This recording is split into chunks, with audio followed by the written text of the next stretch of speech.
Dans une vidéo, Hervé Seitz, chercheur au CNRS, est revenu longuement sur les tests PCR.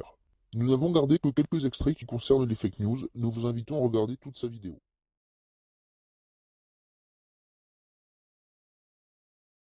Donc la première chose, donc la PCR, on a vu, ça consiste en une amplification exponentielle de l'ADN dans un échantillon, et cette amplification exponentielle rend la PCR extrêmement sensible, au point qu'on peut même donc détecter des traces infimes d'un pathogène dans les bouts des résidus des stations d'épuration.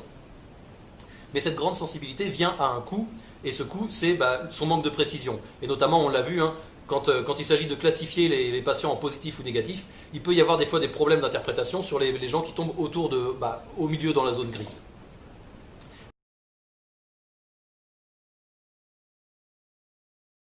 Et d'ailleurs, à ce titre, donc je voulais parler un peu d'une rumeur qui a circulé pas mal sur Internet, qui disait, si je me souviens bien, que ce seuil que les gens utilisent pour classifier les patients en positif ou négatif n'était pas le même, je crois, en France et en Allemagne, qu'il serait beaucoup plus élevé en France qu'en Allemagne, et que ça expliquerait qu'il y ait beaucoup plus de tests positifs en France qu'en Allemagne.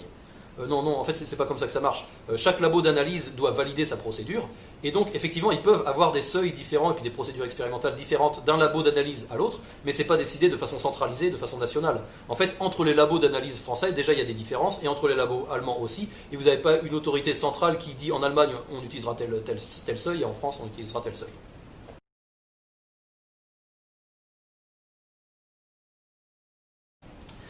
Une autre information aussi qui a beaucoup été répétée par des gens qui viennent avec une espèce d'expertise sur les plateaux télé. Beaucoup de gens nous ont dit que la PCR permettait de détecter, et ça c'est vrai, elle ne permet pas de détecter le virus lui-même, elle permet de détecter l'ARN, d'abord copié en ADN, donc l'ARN du virus, donc c'est un morceau du virus, et que potentiellement, on pouvait détecter des traces d'une infection ancienne qui aurait été terminée, et que chez un patient qui n'a plus de virus, peut-être qu'il pourrait rester des traces de l'ARN du virus, et que ça, la PCR pourrait le détecter. Ça a été énormément répété sur les plateaux télé. Moi, je travaille sur l'ARN depuis plus de 20 ans maintenant. Je peux vous dire, l'ARN, biochimiquement, est très instable. Il se dégrade très vite. Et d'ailleurs, c'est une grande différence qu'il a avec l'ADN. Je vous disais, les deux molécules se ressemblent beaucoup. Ça, c'est une vraie différence. C'est par exemple ce qui fait que, vous savez, ce vaccin développé par Pfizer, qui est un vaccin à base d'ARN, on doit le congeler dans des congélateurs à moins 70 degrés. Sinon, il se dégrade rapidement à moins 20 degrés ou à 4 degrés.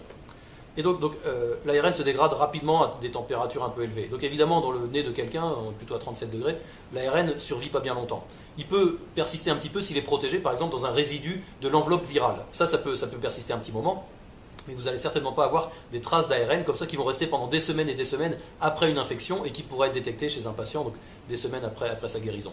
Donc ça, je ne sais pas pourquoi les gens se sont mis à répéter ça à longueur d'interview ces dernières semaines. Non, l'ARN n'est pas assez stable pour qu'un ARN seul, en l'absence du virus, puisse persister dans le nez de quelqu'un pendant des semaines.